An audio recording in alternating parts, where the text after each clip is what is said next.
수로 네, 들어보겠습니다. 고맙습니다. 이거 잠깐 꺼도 될까요? 여기 앞에 불 이거 안 보이니까? 끌 수 있을까요? 여기. 네. 오케이. 좀 보이죠? 제가 오늘 첫 문구를 항산이 없으면 항심이 없다는 이걸로 준비를 했어요. 이 문구를 최근에 우리 김경준 선생님이 경준쌤이 자기 페이스북에 올린 글을 보고서 이 문구 참 좋더라고요. 옛날에 그 막 맹자 보는 척 했을 때 이렇게 좀 했던 건데 최근에 기사들에서 굉장히 많이 나오는 문구예요. 항산이 없으면 항심이 없다는 말인데 소위 말해서 그러니까 말 그대로 먹고 사니즘이 해결이 안 되면 내가 먹고 사는 게 그러니까 이게 준비가 안 되면 이런 그 위에 이타적인 것들, 역사적인 것들, 의미 있는 것들을 찾지 않는다는 뜻이잖아요. 근데 제가 이거를 지금 첫 문구로 넣은 이유가 과연 이 자리에 오는 이 평일 저녁에 오는 분들이 궁금했어요. 다들 여유가 있는 분들인가?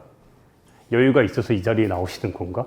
도대체 평일 저녁에 이 자리에 왜 오시는 걸까? 하는 첫 번째 의문이 들어서 겸사겸사해서 여러분들의 이야기를 직접 들어보고자 싶어서 항산이 없으면 항심이 있다 그랬는데 근데 돌아보면 아무리 먹고 사니즘이 충족돼야 다른 것도 살필 수 있는 여유가 있지만 내 마음의 중심을 어디에 두느냐에 따라서 내가 선택하고 볼 수 있는 게 달라지는 것 같아요. 그래서 여러분이 이렇게 다시 한번 이 평일 저녁에 찾아주셔서 진심으로 감사드립니다. 네, 개인적으로는 오늘이 임정 로드와 관련된 첫 번째 그렇죠, 행사예요. 제 개인적으로 그 사이에 아까 말씀드린 대로 팟캐스트도 하고 이렇게 녹음도 하고 기존에 그 다큐 할 때 크게 이제 GV도 하고 막 이랬었는데 순수하게 책과 관련돼서는 오늘이 처음이라 개인적으로 굉장히 좋고 영광스럽습니다. 그리고 어제 좋은 일이 있었어요. 어제 굉장히 좋은 일이 있었어요. 저도 이제 사회부 기자다 보니까 매일매일 이렇게 스트레스 엄청 극에 달한 상황에서 출고를 하고 기사 마감하고 이런 사이에 최근에 이 책과 관련해가지고 또 조금 안 좋은 일이 하나가 좀 있었거든요. 그것 때문에 스트레스가 극에 올라간 상황에서 선배가 연락이 오더라고요. 사진부장이 사진을 하나 보내더라고요. 그래서 나는 뭔가 해가지고 이제 기사 다 마감한 다음에 그 사진을 딱 클릭을 했더니 이거 보여드릴게요. 이거예요. 아마 보신 분들은 많이들 보셨을 거예요. 보셨죠? 네. 이낙연 총리가 어제 이렇게 글을 써줬더라고요. 굉장히 고마웠어요. 그러니까 개인적으로는 이낙연 총리한테 책을 보내려고 보낸 게 아니라 원래 문재인 대통령한테 보내다가 대통령한테 보내는데 그래도 총리님한테도 보내드려야지 하는 생각으로 해가지고 광항 우체국에서 거기서 쪼그리고 앉아가지고 쭉 썼어요. 근데 개인적으로 이낙연 총리가 이렇게 써준 거 너무너무 고맙고 감사한데 개인적으로도 이낙연 총리한테 좀 고마운 일이 있어요. 뭐가 고맙냐? 내년부터는 대한민국 임시정부 수립일을 4월 11일로 수정해 기념하겠습니다. 우리는 임시정부 지도자들께 몇 가지 크나큰 빚을 지고 있습니다. 첫째는 선열들께서 목숨과 가산을 내놓으시고 조국 독립을 이루게 하신 빚입니다. 또 하나는 후대인 우리가 조국 분단을 아직까지도 극복하지 못한 빚입니다.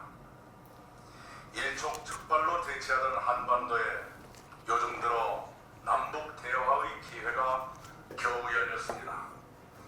민족 공멸을 초래할 북한 핵을 없애고 한반도에 평화를 정착시키면서 언젠가는 평화 통일을 이루기를 간절히 기원합니다.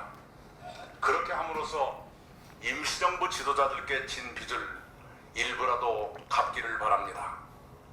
최근 역사학계는 대한민국 임시정부 수립일이 4월 13일 오늘이 아니라 국호와 임시헌장을 제정하고 내각을 구성한 4월 11일이므로 바로 잡아야 한다고 제안했습니다. 법령 개정을 거쳐 내년부터는 대한민국 임시정부 수립일을 4월 11일로 수정해 기념하겠습니다. 여러분 되게 이 박수가 나왔잖아요. 실제 현장에서 눈물을 흘리신 분들이 많아요. 왜냐면은 제가 당시에는 중국에 있었어요. 중국 상하이에 4월 13일 날 상하이 마당노 총사에서 주중대사인 노영민 당시 주중대사가 지금은 이제 비서실장이죠. 그 주관으로 해가지고 기념식을 열고 있었는데 아무도 기대를 안 했어요. 임시정부 기념 수립일이 4월 13일로 잘못 일본의 기록에 의존해가지고 잘못 알려진 걸로 해서 지금까지 수십 년 동안 이렇게 알려져 있던 건데 작년 말부터 이거를 다시 정치계부터 특히 표창원 의원이 예를 좀 많이 써줬는데 정치권에서부터 이거를 바꿔야 된다고 얘기를 했는데 총리가 김구 선생 기념관 앞에서 이 자리를 내년부터는 시행령으로 바로 바꿔버리겠다고 얘기를 한 거예요. 그래서 임시정부 99주년 기념 행사에서 수립일 기념 행사에서 100주년에 바로잡겠다는 말을 했어요. 그래서 그 내용을 고맙더라고요. 중국에서 그 이야기를 딱 듣는 순간 되게 고마워서 그 마음을 담아서 아까 말씀드린 대로 이렇게 몇 자 길게 적어서 저 글씨 정말 못 쓰는데 길게 적어가지고 써서 보냈더니 총리가 이렇게 답신을 주셨고 고맙더라고요. 그렇게 해서 거기서부터 전 개인적으로 총리는 총리대로 자기의 위치에서 역할을 하고 있으니까 저는 저대로 제 위치에서 역할을 해야겠다고 생각을 해서 여기까지 왔어요. 그리고 여러분들이 이렇게 만나 뵙게 된 거고 근데 돌아보면은 제가 프로젝트 임정이라는 거를 시작한 게 처음에 생각한 게 2017년 12월이에요. 다들 아마 아실 거예요. 그때 당시 무슨 일이 있었냐? 대한민국 현역 대통령 중 최초로 문재인 대통령이 중국 충칭에 있는 연화지청사의 그 백범계단이라고 명명된 그곳에 서서 마치 임시정부 요인들이 1945년 11월 23일 날 다시 한국으로 돌아오기 위한 마지막 사진을 찍었을 때 그 모습처럼 딱 서 있는데 보자마자 딱 생각 하나 들었어요. 나도 가보고 싶다. 나도 가보고 싶다. 그 생각 딱 들어요. 그 사진을 보는 순간 저 계단에 있으면 어떤 느낌이 어떨까? 그 계단의 이름은 원래 없어요. 그냥 충칭 연화지청사의 계단인데 그걸 백범의 계단이라고 명명한 사람이 이 사람이에요. 책을 이렇게 책에서도 원래 그런 내용을 안 썼어요. 근데 우리 편집자님이 책을 이렇게 쭉 편집을 계속해서 하시면서 이건 백범의 계단으로 명명했으면 좋겠다고 했고 그 순간 공식적으로 그냥 백범의 계단으로 그냥 얘기를 해버리고 다녀요. 그랬더니 정부기관에서도 3.1운동 기념사업회가 좀 만나서 얘기를 하는데 제가 백범의 계단이라고 얘기를 했더니 다들 백범의 계단인 줄 알아요. 그래서 백범의 계단이 됐어요. 대통령한테 편지를 보낼 때도 백범의 계단에 서서 라고 편지를 보냈어요. 네. 공식적으로 이렇게 되더라고요. 그래서 이 사진 때문인데 다만 이 책을 아마 보신 분도 계시고 안 보신 분도 계시겠지만 이 책을 여행서예요. 철저하게 여행서 위주로 꾸몄고 근데 뒤로 갈수록 여행서가 아니에요. 되게 이상한 책이에요. 여행서인데 여행서가 아닌 역사서고 인문서예요. 뒤로 갈수록. 그래서 알라딘에서는 여행서와 역사서의 순위가 같이 막 여행서에서는 막 1위를 계속 달리고 있다가 역사서에서는 막 11위 이러다가 교보 이런 데서는 아예 여행서로 들어가 있지도 않고 역사서로 들어가 있고 인문학 책으로 들어가 있는 그런 형태인데 여행서로 꾸몄어요. 근데 왜 여행서로 꾸몄냐? 제가 처음에 이 프로젝트를 기획을 했을 때 그 마음이 제가 갔으니까 다른 사람들도 가서 좀 봤으면 좋겠다는 생각을 들었어요. 그래서 보시면 알겠지만 정말 저스트고나 뭐 그런 유의 여행책처럼 어떻게 코스를 짜고 어떤 숙소에 머물고 숙소 그렇다고 호텔 이런 건 안 적혀 있어요. 네, 그런 것들을 여기다가 쭉 나열을 해놨어요. 실제 그런 추천 코스별로. 네, 본격적으로 들어갈게요. 여기까지 질문 있으신 분 없으시죠? 이 사진이에요. 이 사진. 그리고 이 사진. 굉장히 2017년 12월 달의 사진이에요. 이게 제가 이 사진을 딱 보고서 아까 말씀드린 대로 보는데 사람이 이렇게 뿌리를 찾는 게 이렇게 중요한 일이구나. 이렇게 내가 잊고 있었던 내가 몰랐던 역사에 대해서 알게 되고 우리의 시작점이 어디라는 거를 알게 되는 순간 나도 해보고 싶다는 생각이 되게 강렬하게 들더라고요. 정말 지독할 정도로 강렬하게 그런 생각이 들어서 기회가 없다가 때마침 작년 2월에 여러분 평창에서 무슨 일이 있었죠? 평창 올림픽이 있었잖아요. 제가 평창 올림픽에 파견이 돼가지고 그 북한 선수들을 집중적으로 팔로우하는 그 역할을 맡았어요. 근데 다 이렇게 한반도 길을 내려오고 막 이렇게 보는데 내가 저 중국에 가서 해야 된다는 생각을 계속 갖고 있으면서도 나는 왜 상하이를 갈 때, 중국을 갈 때 왜 북녘땅을 거쳐서 못 가지 하는 그런 생각들이 계속 머릿속에 가득했어요. 그러다가 평창에서 북한 선수를 딱 만나는 순간 가야겠다는 생각을 마음을 먹었고 문체부에서 당시에 기획취재 공모전을 했어요. 지원금을 이렇게 주는. 근데 거기에 시류가 아마 잘 맞았던 것 같아요. 그래서 한 2천만 원 정도 지원을 받아가지고 팀을 꾸려서 중국에 갈 수 있는 정말 말도 안 되는 장기 프로젝트가 그때부터 시작이 된 거예요. 그렇게 해서 결국엔 저도 갔어요. 근데 여러분 한 가지 놓치지 말아야 될 점은 뭐냐면은 저는 여러분들 이거는 좀 아셨으면 좋겠어요. 표정들을 잊지 않았으면 좋겠어요. 뭐 김구 선생을 비롯해서 지금 임시정부의 내각 요인들과 보면은 표정이 밝은 분들이 많지가 않아요. 그죠? 우리 김자동 선생님도 계시고 뭐 김정숙 여사랑 이소심 여사랑 다 지금 계신데 문재인 대통령도 보면은 표정이 밝지가 않아요. 물론 애국지사 후손들은 고마운 마음에 이렇게 웃고 계신 분들도 계시지만 표정이 왜 안 밝은지에 대해서 우리 한번 이따 마지막에 한번 좀 생각을 해봤으면 좋겠어요. 왜 충칭 연화지 청사에 갔을 때, 저 귀한 곳에 갔을 때 왜 표정이 안 밝을까? 제가 그래서 그래도 이건 좀 보여드렸으면 좋겠는데 저희가 드디어 대한민국 임시정부의 마지막 청사 연화지 청사에 왔습니다. 충칭 연화지 청사예요. 마지막 청사.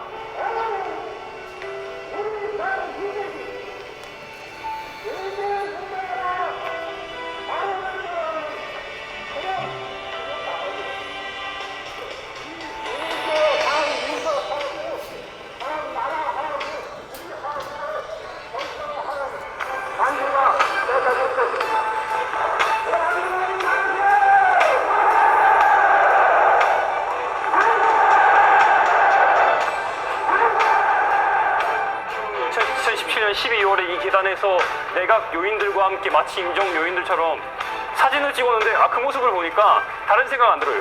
나도 사람의 인간으로 대한민국의 시민으로서 여기 와서 사진 한 장 그렇게 찍어보고 싶은 거예요.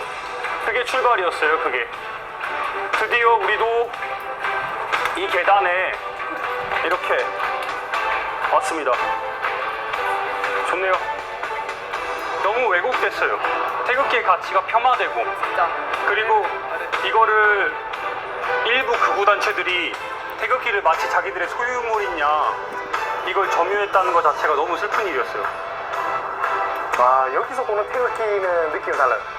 일하면서 제가 봤던 태극기는 다 이제 그런 다른 태극기였잖아요. 태극기한테 우리 얼마나 많이 맞았어요. 저를 이렇게 중계하면서 태극기 봉으로 맞은 게 한두 번이 아니라서. 그러다가 이 장소에서 이 태극기는 뭔가 가슴이 뭉클할 것 같아요. 네, 이거는 제가 임종로도 들어가기 전에 예고편으로 만들었던 건데 다시 봐도 좀 재밌네요. 근데 다만 여러분들 아시겠지만 그 방금 전에 그 장면에서 보셔서 아시겠지만 굉장히 좋은 옷을 입고 왔어요. 제가 그 정장이라고 말하기 뭐하지만 하여튼 마이랑 그 좋은 옷을 포장해가지고 진공 포장한 다음에 20박 21일 동안 중국을 횡단하는 기간 동안에 전날 마지막 날 입었어요. 왜냐하면 태극기도 그날 마지막 날 꺼냈어요.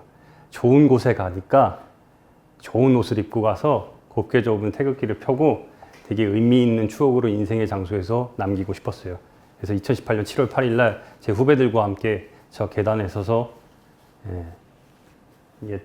그 애국지사들이 걸었던 그 모습을 생각을 했죠. 굉장히 좋은 장소예요. 굉장히. 그래 여러분들이 꼭 섰으면 좋겠어요. 아마 이 중에서 서보신 분들도 계실 텐데 섰으면 좋겠어요. 들어갈게요. 본격적으로. 대한민국 탄생의 비밀이라고 얘기했는데 제가 책에서도 일관되게 얘기하는 건 뭐냐면은 저는 이런 논란, 그러니까 건국절 논란이라든지 이런 것들이 굉장히 좀 부질없다고 생각을 해요. 왜냐하면 명징한 상황에서 자꾸 논란되지 않는 것들은 논란으로 만들려고 하는 이런 상황들이 너무 부질없어서 대한민국의 탄생이라는 이 비밀이라는 이런 주제어를 설정을 해서 제가 상하이부터 충칭까지 이제 횡단을 했던 거고 돌아와서 다큐를 만들려고 이렇게 돌아와서 혼자서 다큐를 다 만들고 나서 9월 달에 다 이제 정리를 하고 나서 너무 궁금한 거예요. 애국지사들이 특히 윤이사나 윤봉길 의사나 조명화 선생이나 이런 분들이 의거를 일으키고 나서 마지막은 어땠을까? 그래서 추적을 했어요. 또 혼자서 한 달간 휴가 내가지고 다큐 다 끝낸 다음에 윤이사의 마지막 한 달을 찾아서 해가지고 일본으로 가서 오사카부터 해가지고 가나자 가서 가나자에서 마지막 그거를 막 자위대 부대 찾아가 다 한 다음에 근데 취재를 하다 보니까 윤봉길과 윤동주와 누구죠? 그렇죠. 바로 다 나오네요. 그 세 사람의 인연이 있다는 걸 확인을 했어요. 네, 책에 나옵니다. 단독이에요. 들어갈게요. 그래서 루트는 이거예요. 보시면 아시겠지만 이게 공용지도를 이 책의 첫머리에 나오는 공용지도를 이게 왜 여행소인 이유를 보여주는 건데 실제로 내가 중국에서 내 위치를 파악을 하면서 그 장소를 찾아다닐 수 있게끔 만드는 게 목적이에요. 근데 아시겠지만 엄청나게 넓어요. 그리고 이 지도의 가장 큰, 이게 우리 편집자님이랑 저랑 엄청나게 고민을 한 건데 지도는 만들어 놨는데 이 구글 공용지도의 가장 큰 문제점이 뭐냐? 내 위치가 안 나와. 내 위치가 안 나와요. 막 미쳐버릴 것 같아요. 내 위치가 안 나와요. 굉장히 괴로운 일인데 그래서 이거를 딱 클릭을 해서 이 책의 머리에 보면 QR코드로 만들어 놨어요. 공용지도로 들어가는. 거기에 들어가서 보면은 여기를 이렇게 확대해서 쭉 보면은 상하이의 마당로 청사를 딱 클릭해 들어갈 수 있어요. 그러면 그 첫 번째 자리에 주소가 나와 있어요. 그 주소를 복사한 다음에 내 핸드폰에 있는 구글 지도에 입력을 하는 순간 내 위치 거기를 표기가 돼요. 그런 방법들로 이게 여행서라는 걸 다시 한번 강조를 하는 거고 항상 말씀드리지만 이 책의 목적은 여러분들이 실제 그 땅을 애국지사들이 걸은 그 걸음을 이어갔으면 한다는 그 바람을 초지일관으로 유지하고 있어요. 그래서 사전 투어로 갈 수 있는 서울부터 해서 상하이, 자싱, 항저우, 난징, 그 다음에 여기는 그래요. 여기가 창사. 여기는 한커우. 조선의용대가 창설된. 근데 여기는 그냥 표시만 해놨어요. 그리고 창사, 여기가 광저우, 류저우, 여기가 바로 그 유명한 계림, 구일인이라고 알려진 천하명승지. 그리고 여기가 마지막 충칭. 물론 광복군의 훈련은 시안까지 올라가야 되는데 제가 간 코스는 이렇게 해서 이렇게 돌아온 다음에 여기 갔다가 이렇게 가서 올라간 겁니다. 그렇게 해서 나온 책이에요. 정확하게 1년이 걸렸네요. 그렇게 네. 20박 21일 가신 거예요? 중국은 여기는 20박 21일 동안 횡단을 고속철을 타고 간 거고요. 제가 사전 답사를 한 3번 정도 했어요. 혼자 개인적으로 휴가를 내서. 그래서 4월 13일 날 아까 이낙연 총리가 그 얘기한 그때도 사전 답사를 다니고 있었을 때입니다. 그리고 사전 답사 차원으로 처음에 타이베이도 사전 답사 차원으로 갔다가 이제 본격적으로 간 거고 일본은 철저하게 윤봉길이라는 인물이 너무 궁금해서 갔어요. 이 사람의 마지막은 도대체 어떤가 궁금해서 일본을 갔어요. 그런 겁니다. 제가 이렇게 하여튼 오늘 할 이야기가 이래저래 많으니까 조금 넘어갈게요. 이건. 그래서 책 순서대로 정리를 했어요. 책 순서대로 정리를 해서 원래 예정대로라면은 이 다큐를 다 보고 다큐가 10분짜리 다큐 제가 6개를 준비했어요. 제가 제일 먼저 도착해서 기다리고 있는 중입니다. 우린 6시 반에 만나기로 했지만 다들 50분쯤 올 것 같네요. 어제까지만 해도 사실 진짜 가기 싫었거든요. 부담 감이 너무 심해가지고. 네, 막상 가려니까 그냥 즐거운 마음으로 가려고 하고 있습니다.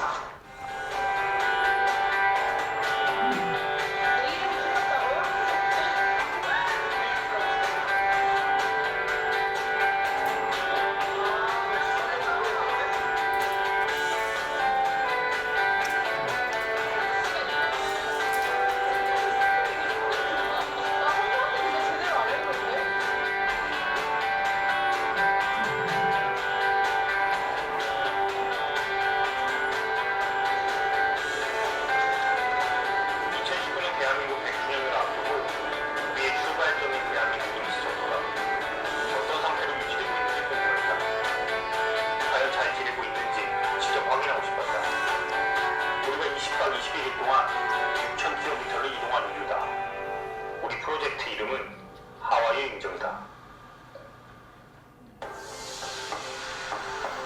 이거 보신 분 계시나요? 보신 분 계셨죠? 오케이. 봐요? 아니면 어떻게? 봐요? 이것까지만 볼게요.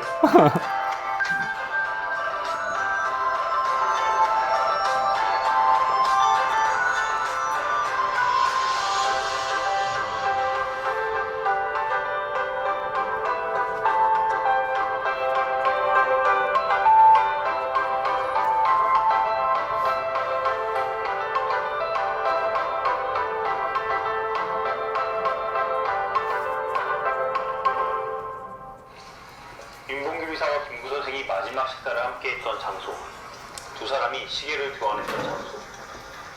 우리는 상하이 원창로 13호를 우리의 시작점으로 삼았다. 한인애국단에 가입한 윤봉길 의사가, 충남 예산 출신의 윤봉길 의사가 4월 26일 날 애국단에 가입하는 가입 원서를 쓰고 사진을 찍고, 그리고 전날에 미리 가서 홍콩공원에 가서 밥사를 하고 마지막에 식사를 하고 위치는 변했어요. 그냥 건물 그냥 터만 있을 뿐이에요. 다만 원창리 13호에 지금 보면은 이 집 13호, 원창리 13호 이 집이라는 것만 그냥 추정을 할 뿐이에요. 그러니까 어떤 집인지 지금 특정이 안 돼요. 여기도.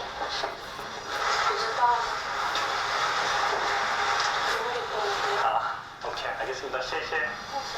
셰셰. 아, 내려가자. 아닌 것 같아. 오케이. 전혀 셰셰. 모르는 아, 가자. 여기까지는 맞아요. 여기까지 내려가. 자기가 갖고 있는 시계는 새로 샀으니까 이제는 자기에게는 1시간밖에 남지 않았다는 말을 하면서 김구 선생에게 여기서 이제 시계를 사고 교환을 한 거예요. 그 1시간밖에 남지 않았다는 게 홍콩공원까지 제가 볼 때는 좀 거리를 좀 뜻하는 것 같아요. 그래서 이 거리를 나와서 여기서는 차를 탈 수가 없잖아요. 지금 엄밀히 따지면 당시에는 여기서 차를 탈 수가 없었단 말이에요. 그러니까 지금 보면은 저희가 우리 아까 다닌 저기가 막 그 도로예요. 편의점로. 그래서 저기까지 갔을 거예요. 배로까지. 왜냐면 당시 그 도로가 컸으니까. 그쪽으로 갔을 가능성은 없나요? 없어요. 왜냐면 편의점로로 갈 수밖에 없는 게 이 도로를 따라서 북쪽으로 올라가야 돼요. 그러니까 이쪽으로 남쪽이라고 고려를 해서, 그러니까 이 거리에서 나와서 두 분이서 걸어가신 거야. 이 길을 따라서. 그래서 아마 저 어간 편의점로 저기 아마 차를 잡았겠죠. 차가 대기돼 있었거나 저기까지 걸어가셔서 차를 타고 홍콩공원에 가신 거예요.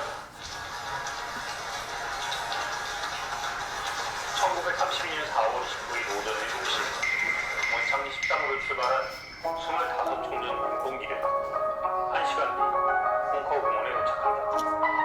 그의 손에는 도시락 폭탄과 물통형 폭탄이 들려 있었다. 4시간 뒤 윤봉길의 일은 의거에 성공한다. 여기가 이제 윤봉길 의사 의거지라고 지금 써 있는 건데 1932년 4월 29일. 근데 생각을 해보면 여기서 폭탄을 던져서 사열을 하고 있는 일본군을 향해서 단상 위에 폭탄을 던져서 4m 정도를 뛰어가서 폭탄을 던졌다. 물론 이게 조금 다를 수는 있는데, 그러니까 당시와는 좀 다를 수 있는데 지형 자체는 제가 볼 때 크게 변할 것 같진 않아요. 지금 윤봉길 의사의 일거지라고 평가받는 곳이 그 광장으로 여기. 추정되지 않을까 하는 거로 알 수 있어요. 이것만 봐도. 요 그림만 우리가 봐도, 순간 상황도인 요 그림만 봐도 표현할 수 있는 곳이 여기밖에 없다고. 그래서 이걸 뚫고 들어가서 군중이 1만 명. 이 앞에, 그러니까 이 당시에 일본, 1만 명 이상? 그러니까 와. 이 상하이에 있던 일본 사람들이 다 왔다고 보면 돼요. 근데 정말 어떻게 숨어서 들어갔는지. 총살당했죠. 머리에 이렇게. 이렇게 독립운동 의거를 직접 일으키신 분들은 바로 사형에 당하지는 않더라고요. 왜요? 그 수개월 동안의 고초를 겪고 배우가 누군지 알아려고 하고. 그러니까 정보를 얻어내려고 그렇죠. 그러는 거죠. 결국 동원을 다 버티고 가신 거네요. 그렇죠. 그래서 그래서 그 도시락 폭탄이 폭발했었어야지 더 나았으려나? 그럼 뭐 우리가 평가할 수 없죠. 윤봉일사는 이미 여기에 들어왔다는 의거 자체를 일으킨다는 것 자체가 자기는 오늘 이날이 4월 29일이 내 목숨이 닿은 거라고 이미 생각을 하셨기 때문에 그때 김구 선생님과 시계를 근데 그 8개월이 너무 고통스러웠을 것 같아. 그렇죠. 고통스러웠죠. 8개월 진짜 긴 시간인데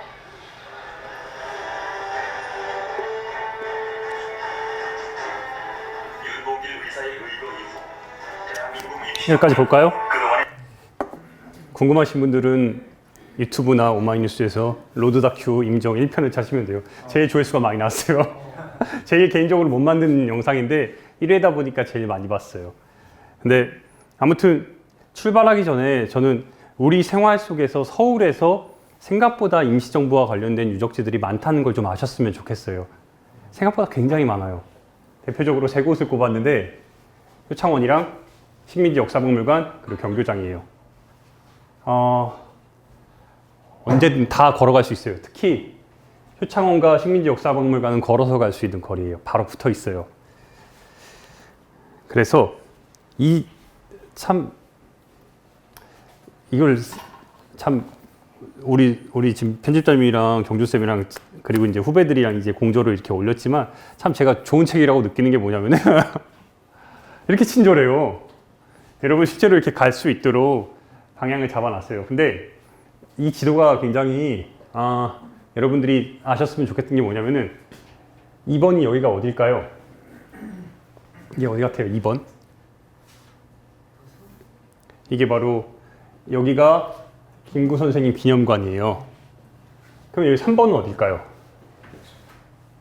3번. 김구 선생님 묘지예요. 4번은 어딜까요? 네? 4번은?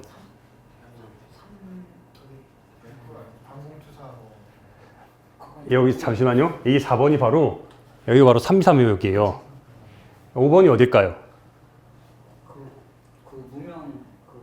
무명탑은 아니고 조성환 선생이랑 그리고 차리석 선생님 등 임시정부 요역들의 묘인이에요. 1번이 뭘까요? 운동장 맞습니다. 효창운동장이에요. 1960년 이승만 정권이 만들어 놓은 효창운동장이에요. 남쪽이에요. 남쪽. 운동장이 이만해요. 무덤들은 남쪽을 다 바라보고 있어요. 어때요? 우리가 흔히들 풍수지리적으로 얘기할 때 정남 방향에서의 해가 들은데서 묘를 항상 그렇게 쓰죠.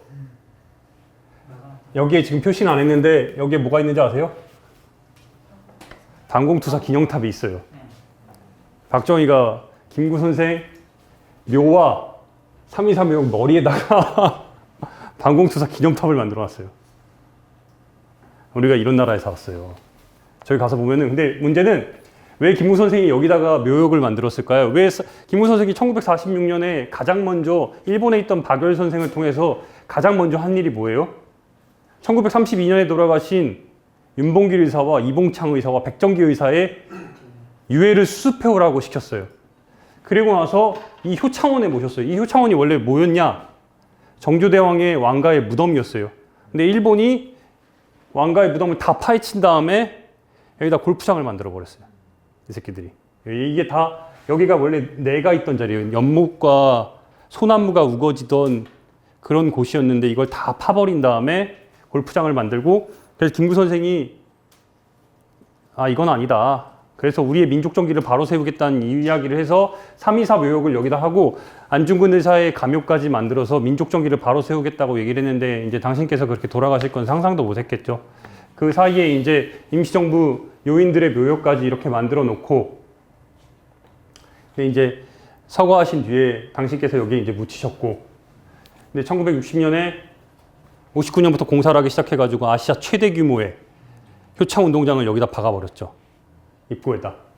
1970년이 들어서 박정희 정권이 방공탑을 세워버렸어요. 그리고 옆에 여기가 뭐가 있냐? 대한노인회가 있어요. 대한노인회가 있어요. 여기에 뭐가 있냐? 원효대사 동상이 있어요. 다행인 점은 그러니까 문재인 정부에 대한 호불호를 따지자는 게 아니라 이 차리석 선생님이 그러니까 차리석 선생님의 후손인 차영조 선생님이 여기를 굉장히 자기 고향처럼 생각하면서 계시는데 다행인 점은 여기가 국립묘지학격으로 이제 다시 올라섰어요. 이게 바로 확정이 됐습니다. 이번 정부 들어서. 그게 바로 하나의 수십 년 동안 안 되다가 확정이 됐어요. 근데 그렇다고 효창운동장을 바로 철거를 하냐?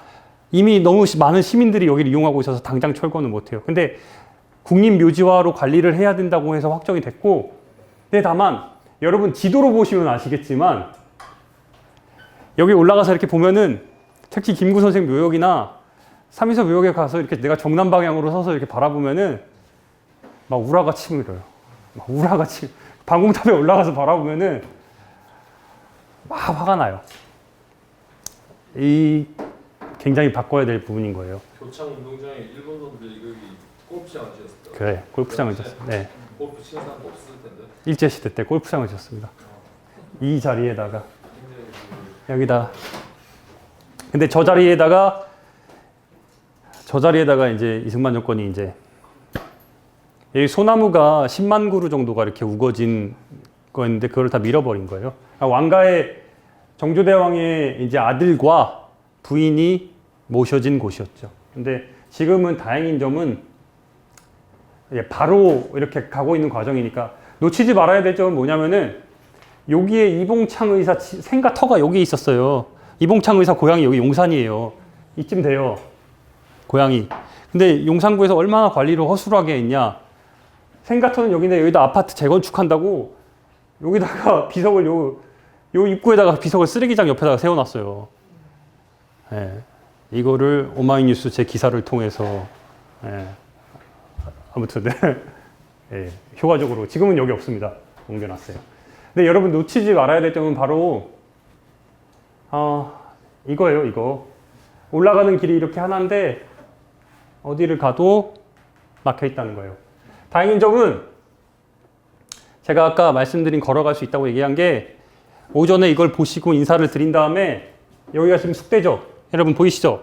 이렇게 해서 쭉 보신 다음에 숙대를 가다 보면은 여기에 뭐가 있어요? 그렇죠. 식민지 역사박물관. 지금의 민족문제연구소가 있는 곳이에요. 민족문제연구소 사무실이 여전히 있어요. 근데 2, 3층이 식민지 역사박물관이에요. 굉장히 귀한 장소예요. 왜 귀한 장소인지는 그 전에 이걸 잠깐 설명드리면은 바로 아까 말씀드린 원래 항공 촬영이 안 돼요. 용산이라 찍었어요. 진짜 한 5번 시도했어요. 예, 이거는 새벽에 일찍 가서 날 좋은 날 새벽에 일찍 가서 6시에 아까 나온 그 정교진이 데리고 가가지고 드론 띄워버렸어요. 그냥 남들 출근하기 전에. 네, 보시면 아시겠지만 이거예요. 보이시죠? 얼마나 김구 선생님 요 앞에 지금 깔렸는데 여기에 지금 그게 있어요. 효창 운동장이 324묘역 그리고 여기에 아까 말씀드린 대로 임시정부묘역 의열사가 이 사이에 있어요. 의열사에서 바라보면 더 기가 막혀요. 의열사는 정말 정문이라. 저는 참 효창운동장도 참 말이 안 된다고 생각했는데 우리나라 특히 되게 묘에 민감하잖아요. 되게 특히 옛날 분들은 더 그렇잖아요. 유교사상. 근데 머리에다가 이 방공탑 진짜 박아놓은 거는 이건 좀 진짜 너무한 것 같아요. 굳이 방공투사 위령탑을 세우고 싶다면 실제 전장에서 세우면 어떨까 하는 그런 생각도 드는데 왜 굳이 효창공원에다가 저렇게 세워야 되는지 효창원에다 세우는 건지 아쉬운 점이고요. 박정희가 침입하러 뭐 어쨌든 요 밑엔 여기 뭐 있냐 원효대사 동상이 있는데 이 원효대사 동상도 만들어진 계기가 굉장히 생뚱맞아요. 여기 여러분 거리 이름이 뭐예요? 원효로. 원래 원효로이기 때문에 원효대사 동상을 거기다 그냥 박아놓은 거예요. 둘이 연관은 없어요. 없어요. 원효로는 왜 원효로로 만들어? 원래 이 원효로가 효창원의 그 효와 이 동네 이름이 무슨 옛날에 용산의 이름이 이 용산 이 동네 이름이 원모라고 하더라고요. 그 두 개를 합쳐서 원효로가 길이 만들어진 건데 이 상황에서 원효대사 동상을 이름이 같다는 이유로 원효로 입구에다 세워놨어요. 여기가 그래서 굉장히 이상한 곳이에요. 가장 결정적인 게 대한노인회가 있는데 왜 대한노인회가 여기 있어야 되는지 굉장히 특이한 곳이에요. 유경숙 여사의 비석도 있어요. 그건 또 왜 그래요? 대한노인회와 대한노인회를 적극적으로 밀어준 인사가 유경숙 여사라고 하더라고요. 그래서 유경숙 여사의 비석이 있습니다. 유경숙 여사의 시우가 적혀 있는. 가서 보세요. 굉장히 화가 많이 나요. 그래서 이런 마음들을 보고 중국에 가면 여러분들 감회가 새로울 거예요. 경교장이에요. 여러분 경교장 어디 있죠? 서울 삼성병원. 그렇죠. 서울 삼성병원에 가서 보면은 이 사진 보실까요? 강북 삼성병원이잖아요. 네. 모르고 지나가는 분들이 굉장히 많아요. 강북 삼성병원 보신 분들 굉장히 많을 거예요.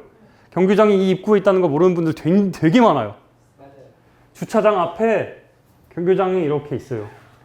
김구 선생이 여기서 사망하셨어요. 여기서. 가셨으면 좋겠어요. 서울시에서 관리해요. 복원된 지 얼마 안 됐어요. 근데 경기장을 원래대로 모습대로 하려면 이 앞까지 싹 다 해야 돼요. 그리고 여기 지금 구름다리가 있어요. 다 없애버려야 돼요. 원래대로 제대로 복원을 하려면. 여기가 정말 귀한 장소가 이게 당시에 1949년에 김구 선생 돌아가셨을 때 안두희가 총을 쏴서 총탄을 쏴가지고 이 여기를 인두를 지나서 뚫고 간 거기에요. 총탄.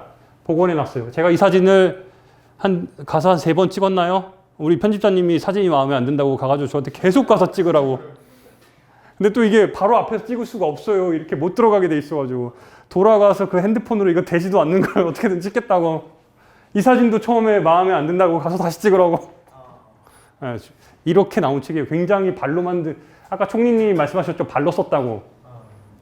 네, 좋은 의미의 발로 쓰는 거예요.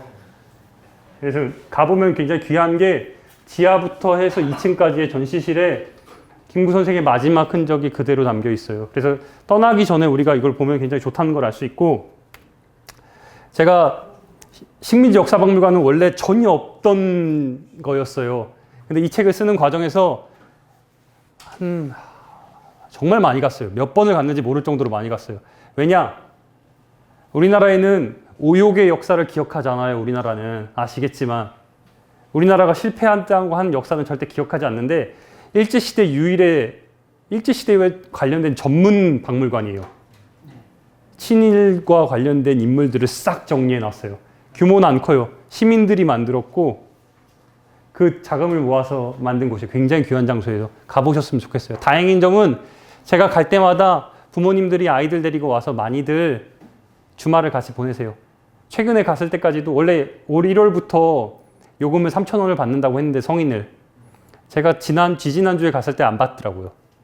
더욱 홍보가 필요하다고. 그러니까 많이 가서 보셨으면 좋겠고, 누군지 아시죠? 맞습니다. 아리랑, 니메일즈의 아리랑 혹시 다 아마 보셨을 거예요. 제목이라도 보셨을 거예요. 제가 옛날에 이걸 독서 토론에서 방송에서 다뤘다가 그 당시에 방송 진행자가 제 지금의 여자친구인데 헤어질 뻔했어요. 내용이 어려워서. 왜냐면은 단순히 김산의 일생에 대해서, 김산을 알려면은 김산이 생각하는 아나키즘과 공산주의와 의열단과 관련된 그런 것들을 다 재반 지식이 있어야 돼. 없는 상황에서 니메일즈가 썼다는 이유 하나로 그냥 봐가지고. 근데 제가 이 사진을 굳이 넣은 건 뭐냐면은 우리나라의 여러 역사 박물관들을 다녔지만 김산의 얼굴을 처음 봤어요. 박물관에서. 귀한 장소예요. 꼭 가보셨으면 좋겠어요. 이렇게 해서 우리가 상하이로 떠나기 전에 사전 답사 코스 3군데를 여러분들이 보셨으면 좋겠어요. 근데 아쉬운 점은 되게 나름 고민해가지고 당일치기 코스로 해서 이걸 짜놨는데 앞에다 배열을 해놨는데 영부라고 해놨어요. 제가 영부. 그리고 일부가 상하이예요. 근데 이 영부가 제일 재미가 없어요. 내용이 무겁고 그러다 보니까 사람들이 이렇게 보다가 아이씨 재미없어 이러고서 말아요. 여기까지. 근데 본격적인 여러분 재미의 시작은 상하이부터예요. 좀만 참고 보세요. 아니면 상하이부터 보시던지. 그래서 책 나오고 나서 저한테 그 얘기를 해요. 시대 흐름 순서대로 했으면은 상하이를 뒤로 빼야 되지 않냐. 제가 이걸 편집자님한테 말씀드렸더니 개정판 때 하자고 하시는데 개정판은 언제 나올까요? 100세 찍고 예, 많이 도와주세요. 예, 여기까지가 이제 영부고요. 우리가 시간이 그렇게 많지가 않으니까 다큐를 오늘 제가 6개, 7개를 준비를 했는데 다 볼 시간은 없고 이게 바로 일부예요. 윤희사의 얼굴을 넣었어요. 그리고 여러분 놓치지 말아야 될 점은 뭐냐면은 4월 11일 대한민국이 탄생했다는 거예요. 이게 저는 핵심이에요. 대한민국이 어떻게 탄생했는지 여러분들한테 보여드리고 싶었고 이거는 초점은 대한민국의 탄생과 관련된 걸로 해가지고 상하이를 쫙 잡았어요. 상하이에 우리가 임시정부가 1919년에 생기고 나서 32년 떠날 때까지 대부분의 기간은 상하이에 있었잖아요. 실제로 산술에 보면 19년부터 32년까지니까 몇 년이죠? 13년인가요? 그죠? 제일 긴 시간이에요. 굉장히 유적지가 많아요. 굉장히 많아요. 근데 여러분들이 보통 상하이에 놀러 가면 가는 곳은 딱 한 군데예요. 거기밖에 없는 줄 알아요. 조금 더 공부 많이 하신 분들이 훈커공원까지 가요. 그냥 가서 관광지로서 상하이 임시정부 요인들 만나러 가야지 해서 가는 데가 딱 한 군데, 상하이 마당농청사. 그래도 윤희사가 있다는 거를 알아서 가는 게 훈커공원 딱 2군데. 그 이외의 장소들에 대해서 언급한 것들은 아마 많이들 못 들어보셨을 거예요. 거의 못 들어보셨을 거예요. 저기 한 바퀴 올라면 얼마 좀 걸려요? 상하이에서만 제가 코스로 잡은 게 3박 4일이에요. 타이트하게 돌아다녔을 때. 이게 바로 대한민국이 탄생한 서금이루입니다. 대한민국이 1919년 4월 11일 날 이곳에서 헌법을 반포를 하고 대한민국이라는 민주공화국, 민주정의죠 당시에는, 공화제를 발표한 곳이에요. 서금이루. 이 지도가 1932년 상하이의 지도입니다. 구한이라 죽을 뻔했어요. 고소점을 그냥 1박 2일 동안 상하이 인민광장 옆에 고소점을 미친 듯이 돌아다녔는데 포기하려는 찰나에 문가에 1932년 지도가 있더라고요. 그 서금이 루이진을 얘기하는 거예요? 서금 1호가 뭐라고 다시 한번요? 루이지 맞습니다. 맞습니까? 네. 여기입니다. 옛날에는 서금 1호로 안 불렸어요. 김신부로로 안 불렸어요. 김신부로요? 김신부로. 그러니까 한자에 금자를 써가지고 김신부로라고 불린 게 이게 바로 서금 1호고요. 이게 바로 합의로예요. 지금의 회중로라 불리는 곳이에요. 왜 중요하냐? 대한민국 임시정부가 이 거리 어디선가에서 탄생을 했어요. 일제 압박을 피해서 전국에서 모인 의원들이 모여서 회의를 해서 탄생한 곳이 바로 대한민국이고, 안창호 선생이 미국에 특히 자본을 모아서 2번째 임시청사라고 알려진 청사가 X 표시한 여기에요. 확정이 됐습니다. 이 2번째 임시정부 청사가 중요한 이유는 당시에 임시정부가 관련된 게 3개의 단체가 있었어요. 그걸 통합정부로 만든 곳이 여기에요. 이거는 지금의 서금이루입니다. 드론을 띄워서 찍었는데 드론이 날다 말더라고요. 전파방해 때문에. 드론 촬영이에요, 이게. 여기까지 올라가더니 못 올라가더라고요. 그래서 우리 같이 갔던 교진이한테 내리라고 당장. 드론을 빌렸기 때문에 안 되니까. 이 거리 어디선가 대한민국이 탄생을 했어요. 그래서 제가 아쉬운 점은 뭐냐면은 대한민국이 탄생했다는 건 다들 아는데 어디서 출발했는지 모르는 거예요. 그래서 제가 제안했던 게 뭐냐? 서금이로와 회중로가 만나는 이 교차점이 있어요. 비석 하나 세우자는 거예요. 사람들이 비석을 세우면은 가서 사진이라도 찍어요. 의미를 부여하고 걸음과 걸음이 이어지면 길이 돼요. 근데 그냥 가가지고 제일 힘들었던 게 뭐냐면은 제가 여기서부터 여기까지 걷는데 2시간 정도 걸려요, 이게. 4km가 넘어가요. 엄청 길어요. 2시간이 넘어가요. 이걸 쭉 걷는데 미치겠는 거예요. 그냥 길거리를 걷는 거예요. 여러분 그냥 이 신촌에서부터 망원동까지 쭉 걸어간다고 생각하는 거예요. 이 거리 어디선가 대한민국이 탄생했는데? 우리 친구들이랑 같이 걸어가는데 애들한테 아무리 의미 부여해봐야 6월 말 7월에 막 더워 미치겠네. 땀 삐질삐질고. 여러분 그 아시겠지만 중국은 시골을 가더라도 사람이 많아요. 목소리도 크고. 우린 그리고 카메라를 들고 있어. 상하이 공원들이 얼마나 많은지. 카메라 들고 있으면 꼭 와. 그럼에도 찍었어요. 드론까지 날리고. 어딘가에 있다는 생각으로. 근데 결론은 회중로와 여기다 최소한 만들면 좋겠다고. 최근에 다행인 점은 역시 지상파들이 달려드니까 특정한 위치를 특정하려고 굉장히 노력을 하고 있어요. 추정되는 위치는 하나 있어요. 저도 알아요. 22호, 21호라 불리는 곳에 있어요. 근데 흔적은 하나도 안 남아 있어요. 자꾸 거기라고 하는 사람들도 있는데 확정되지 않는 이상 서금미로 어디선가 태어났다는 거. 그 얘기고, 이게 바로 두 번째 청사예요. 태극기 보이시죠? 일제의 압박이 거세던 시절에 안창호 선생이 자금을 모아서 만든 회의중로, 옛날에 합의로에 있던 임시정부 두 번째 청사예요. 작년 4월 11일에 동아일보 단독으로 해서 이 위치를 발견을 했어요. 동아일보가 굉장히 잘하더라고요, 이런 거. 이낙연 총리가 거기 출신이라 그런지 모르겠는데, 그래서 막상 가서 보면 지금이 뭐가 있냐? H&M이 돼 있어요. 제가 가가지고 답사 때부터 해가지고 애들도 데리고 가서, 그래서 직원들한테 가서 여기가 대한민국 청사에서 물어보면 가라 그래요. 여기가 우리로 치면 명동 한가운데예요. 유동인구가 엄청나요. 거기에 지금 이 위치에 이렇게 있는 거예요. 여기는 위치가 특정이 됐고 대한민국 임시정부가 본격적으로 날개를 단 곳이에요. 최소한 여기서 역할은 있었으면, 그러니까 뭔가 기억이 돼야 된다는 거예요. 그리고 여러분, 제가 이 책에서 지도를 왜 유독 강조를 했냐면, 이 책이 그리고 왜 역사서이면서 동시에 인문서라고 제가 말씀드린 게 뭐냐면은, 단순히 그 장소를 소개하는 게 아니라, 보시면 아시겠지만 아무것도 없어요. 그냥 아무것도 없는 장소를 찾아가가지고 여러분한테 의미를 스스로 부여해야 돼요. 누군가 설명해 줄 사람도 없어요. 표지도 없어요. 가서 내 스스로 여기가 대한민국 임시정부라는 감동을 스스로 느껴야 돼요. 그러다 보니까 설명이 디테일해지고 어떻게 찾아가는지 자세하게 다룰 수밖에 없었어요. 그게 건물 모습은 좀 비슷하게 남아 있는 건가요? 저도 그렇게 생각을 했는데, 당시의 기록으로 보면은 빨간 벽돌집이라고 이렇게 돼 있어요. 빨간 벽돌집이에요. 근데 새로 부수고 지었다고 하더라고요. 네, 새로 부수고. 저도 흔적이 남아서 뼈대는 다행인 점은 이 중국이 유럽처럼 그래도 건물은, 그러니까 뼈대를 다 남긴 상황에서 리모델링을 하더라고요. 우리처럼 막 다 때려 부신 다음에 새로 막 이렇게 올리는 그런 게 아니라, 얘네도 뼈대는 남겨놓은 상황에서 거기서 리모델링을 하는 거예요. 그래서 여러 군데가 많이 남아있고, 결정적인 점은 그런 장소들이 또 어딨냐? 바로 여기에요. 예관 신규식 선생의 집. 들어보셨어요, 혹시? 예관 신규식 선생 처음 들어보신 분들이 많을 거예요. 굉장한 분이에요. 이분이 없었으면 대한민국 임시정부는 탄생을 안 했어요. 군인 출신이에요. 선글라스 썼잖아요. 예관이란 말이 흘겨보단 뜻이에요. 흘겨보단. 독약을 2번 마셨어요. 나라가 망해서. 눈이 돌아갔어요. 1911년에 모두가 간도지방에서 만주에서 다 독립운동을 한다고 할 때 선생께서는 상하이로 갔어요. 그래서 누굴 만났냐? 순원을 찾아갔어요. 순원을.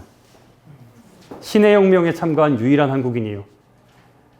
중국의 명사들과 힘을 같이 하나로 모아서 외교론을 바탕으로 해서 제대로 된 정부를 만들어 보자고 주창한 사람이에요. 1911년에 1911년에 찾아가서 1919년에 임시정부를 만든 기틀을 만든 사람입니다.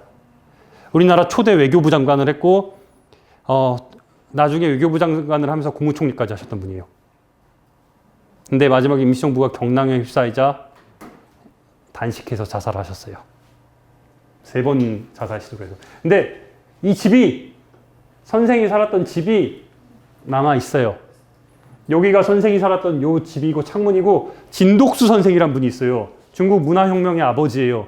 중국의 공산당에 거의 시초를 맺는데 그분이랑 베프예요. 서로 집을 마주하고 있어요. 지금도 남아 있어요. 공산당을 만든 사람과 가장 앞집에 살았어요. 앞뒷집에. 근데 다시 얘기로 돌아와서 시간이 많지가 않으니까, 여러분 여기가 어디냐? 예, 가보신 데 많죠? 가보신 분? 다 가보셨을 것 같은데 안 가보셨어요? 아하야. 여기가 바로 마당루 청사예요. 우리나라 역대 대통령들은 다 가봤어요. 그만큼 가기 쉬워요. 여기가 왜 가기가 쉽냐? 이 카페 보이시죠? 카페, 쇼핑몰, 가든, 프랑스 거리. 여기가 바로 상하이에서 가장 유명한, 우리로 치면 뭐라고 얘기할까요? 뭐 해방촌 같은 데라고 해야 될까요? 그런 카페로 제일 유명한, 이태원. 카페로 제일 유명한 공간이 바로 여기예요. 여기로 가는 길에, 신천 지역에서 내려가지고 걸어가는 길에 200m. 여길 지나야만 이 카페 거리가 나와요. 사람들이 이 카페 거리를 가는 길에 무조건 필수 코스예요. 상하이 필수 코스인데 가는 길에 들려요. 입장료 2,500원. 이것만 있다고 생각해요. 다들 그래서 만족해요. 나는 애국지사들 보고 왔어. 제일 오랜 1926년부터 32년까지 임시정부가 있었던 곳이에요. 굉장히 귀한 장소인데 이것만 있잖아요. 왜 이것만 있지 않냐? 볼까요? 여기가 바로 아까 방금 전에 얘기한 임시정부 청소 신천지역. 어딜까요? 몇 번이죠? 1번 여기 있다. 저 1번 보이죠? 김구 선생이 살았던 집이에요. 김구 선생, 동농 김가진 선생 일가가 살다가 김구 선생 일가에게 넘겨준 영경방 10호라는 곳이에요. 지금도 남아있어요. 영경방이란 표만만. 여기가 제가 얘기한 그 카페 거리 입구예요. 여기서 사람들이 다 외국인들이랑 한국 사람들이 여기 앉아있으면 한국말이 막 들려요. 다 저기서 커피 마시고 있어요. 피자 먹고. 거기가 김구 선생이 살았던 곳이에요. 집은 없어요. 이 카페, 지금 바베네라고 써있는 요 카페가 집이라고 얘기를 하는데 그 집의 흔적, 이 영경방이란 터에 연결돼 있어. 그러니까 그렇게 연결돼 있는 곳이라고 집터라고 말을 하는 건지 정확하게 거기다 특정을 할 수가 없는 거예요. 근데 주소는 거기에도 여전히 영경방 10호라고 써 있어요. 그 카페가 맞다고 하는데 김구 선생이 살았던 집이 제가 왜 특정을 할 수 없다고 말을 한 거냐? 그 구역은 맞아요. 근데 왜 애국지사들이 왜 그 거리에 살았는지 한번 생각해 볼까요? 영경방에? 왜 거기 살았을 것 같아요? 지금 가장 최고의 동네인데? 에? 아니, 빈민촌이라서요. 돈이 없어서. 광락원 여사, 김구 선생의 어머니가 돌아와서 이 애국지사들을 밥 먹이기 위해서 쓰레기를 뒤져가면서 배추 같은 거, 야채 같은 거 모아가지고 국 끓여주던 곳이 이 영경방이에요. 최준례 여사가 돌아가신 곳도 여기에요. 1월 1일. 그럼 지금 저 팻말 양주 이런 게 남아 있습니다. 최근에 만든 거예요? 아니요, 원래부터 있던 거예요. 이 입구는 남아 있어요. 그 안에 빈민촌은 다 헐어버려서 최고의 카페 거리가 된 거예요. 근데 말씀드렸지만 다 여기 가는 길에 이 카페를 다 가요. 들려요.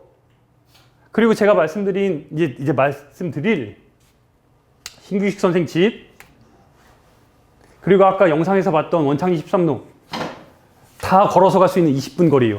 특히 이 원창리 13동은 최근에 박찬호 선수랑 김수로랑 이렇게 해가지고 김동완이랑 MBC에서 독립원정단인가 했잖아요. 무슨 하루살이의 독립 원정대. 원창리 13호가 여러분 그거 아시죠? 김구 선생이 자기의 시계를 윤봉길의 사랑 마지막에 아침 7시에 교환했잖아요. 그 장소예요. 다 그 이벤트는 알지 않나요? 그죠? 선생님, 제게 남은 시간은 1시간입니다.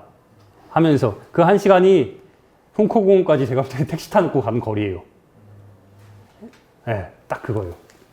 근데 여기 가서 보면 그 우리나라 사람들이 대부분 아는 그 이벤트가 벌어진 장소인데 없어요. 원창리 13호 첫 번째 집이에요. 그리고 이 안에 들어가서 이게 집이 한 채가 아니라 방들이 쭉쭉쭉 있어요. 그 한 방에서 김해산 선생이라고 당시에 경기도 의원이었던 김해산 선생이 살았던 집에서 김구 선생이 윤봉길 의사를 위해서 마지막 식사 소고기국을 준비해달라고 말한 곳이 바로 저긴 거예요. 저기서 마지막에 식사를 하시고 나와서 이 앞에서 시계를 교환하고 이 위쪽으로 해외중로로 아까 얘기한 그 합의로 거기까지 걸어 올라가서 택시를 태워서 보낸 거예요. 4시간 뒤에 중국의 100만 대군도 하지 못한 일을 한국의 청년이 해냈다고 말한 그 의거를 일으킨 거죠. 이게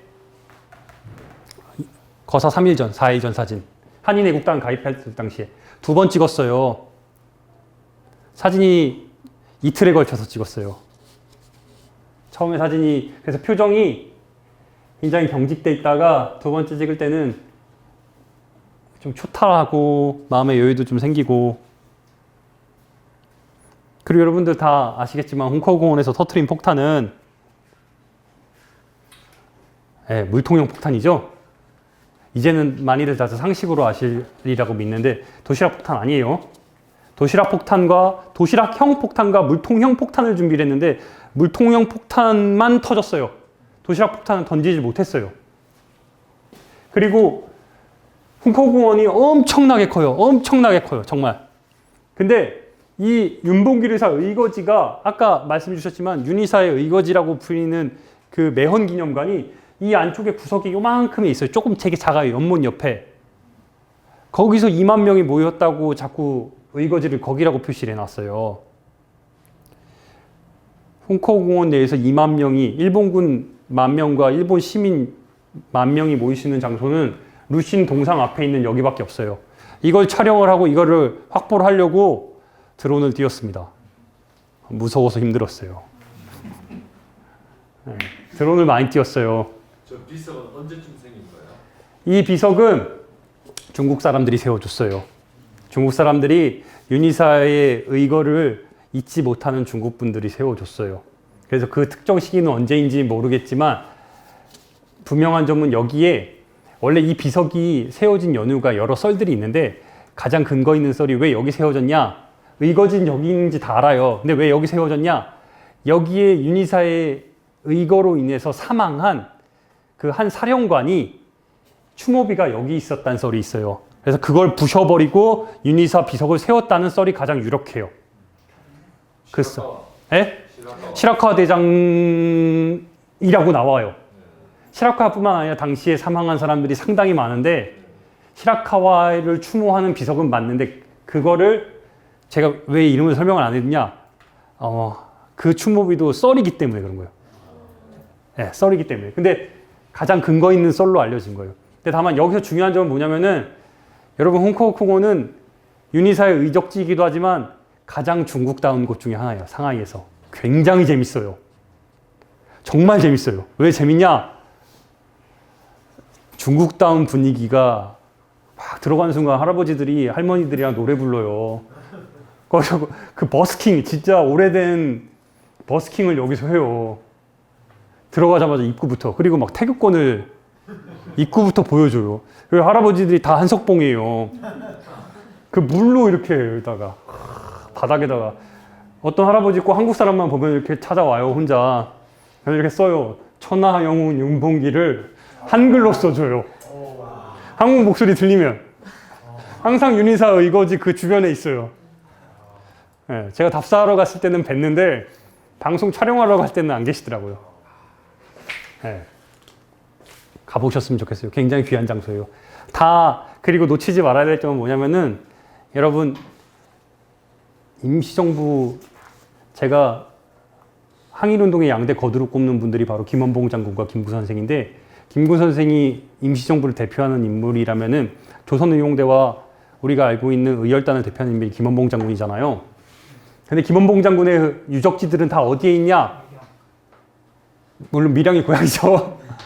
근데 중국 내에서 어디 있을까? 우리 선생님 가셨다 그랬잖아요. 천영사. 천영사가 난징시 외곽에서 굉장히 멀리 떨어져 있었잖아요. 1시간 거리가 있었잖아요. 다 시내 외곽에 있어요. 도심지에 있는 곳이 물론 조선의용대 대림본부는 도심지에 있었지만 놓치지 말아야 될 점은 뭐냐면은 임시정부의 유적지들은 다 어디에 있어요? 시내 최중심부에 있어요. 김구 선생의 임시정부 여러분 생각해 보세요. 우리나라 지금 대사관들 중국 대사관이나 미국 대사관 어디에 있죠? 서울 시내 최중심부에 있죠. 임시정부도 마찬가지예요. 처음에는 외교론을 통해서 독립론을 강조를 하는 분들이고 여러 이제 논란이 있었지만 결국에는 시내 최중심부에 다들 위치해 있어요. 근데 조선의용대와 조선혁명군사학교 뭐 여러 이제 김원봉 장군의 흔적들을 따라가다 보면은 징그럽게 시골이에요. 일제가 가장 두려워한 300억짜리 목을 가진 분이기도 했고 군사훈련을 중심지다 보니까 다 시골로 갔어요. 눈을 피해서. 그래서 이 말은 여러분들이 임시정부의 유적을 추적할 때는 굉장히 쉬워요. 생각보다. 지하철 타고 다니는 데서. 윤희사의 의거 후에 결국에는 이렇게 나중에 이 마모루가 다리를 잃었는데 나중에 이렇게 항복한 인물이 되죠. 나중에 제가 가나다까지 가서 이 일본 제국주의가 얼마나 치졸한지 나중에 뒤에서 일본 편을 쭉 한번 봐보세요. 기가 막혀요. 일본 너무 재밌는데 기가 막혀요. 그 편은.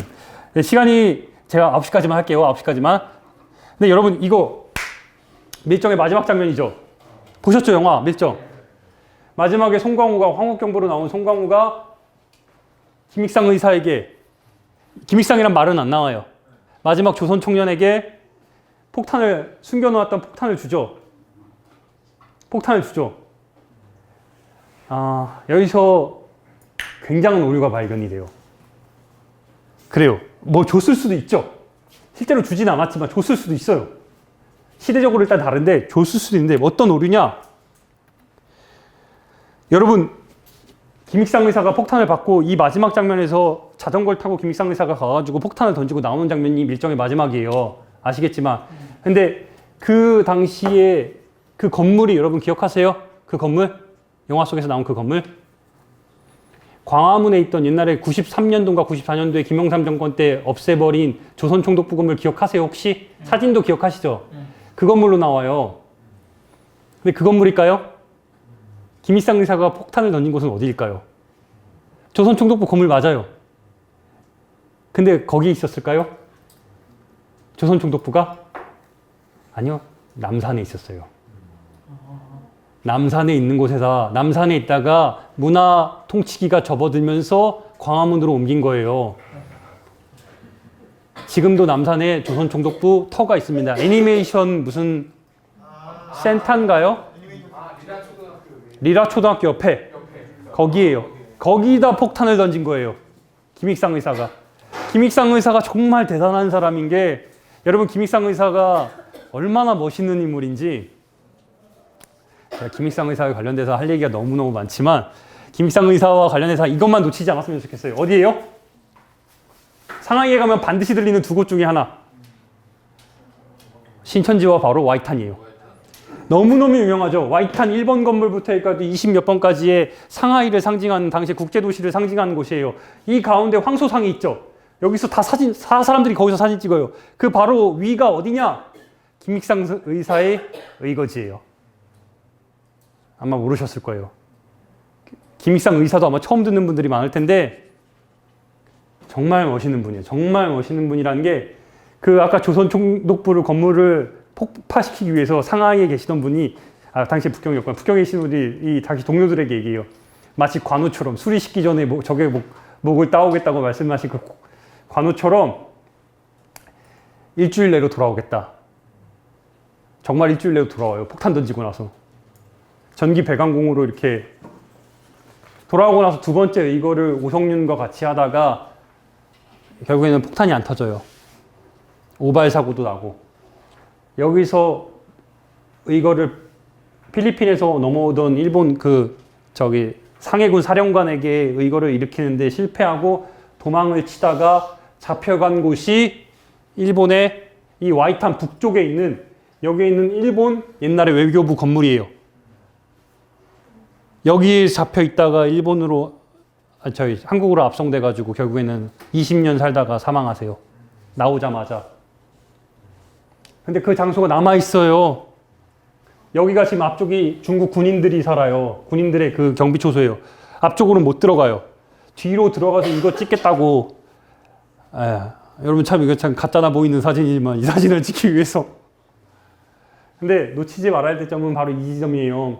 나중에 김원봉 장군이 회고록을 비슷하게 이렇게 자기 남기는데 이런 말을 해요. 훗날 김원봉 장군은 아무래도 김익상 동지는 악독한 일본 놈들 손에 참혹한 최후를 마친 것 같구려라고 말해요. 김익상 의사가 이 와이탄 의거를 일으키고 잡혀가고 나서 20년을 복역을 하는데 나오고 나서 동지들도 아무도 안 남아있는 거예요. 고향에 돌아갔더니 일본 순사가 와가지고 알아볼 게 있다면서 데리고 갔어요. 그게 마지막이에요. 의열단이자 조선총독부에 유일하게 폭탄을 던진 남자는 우리 역사 속에서 이렇게 사라졌어요. 아무도 몰라요. 그 사이에 부인과 가족들은 뿔뿔이 다 흩어졌고. 잘 기억해야 될 분이에요. 와이탄에 가서 중국의 야경 상하이의 멋스러운 모습을 보는 것도 좋은데 김익상 의사를 기억했으면 좋겠어요. 할 이야기가 너무 많은데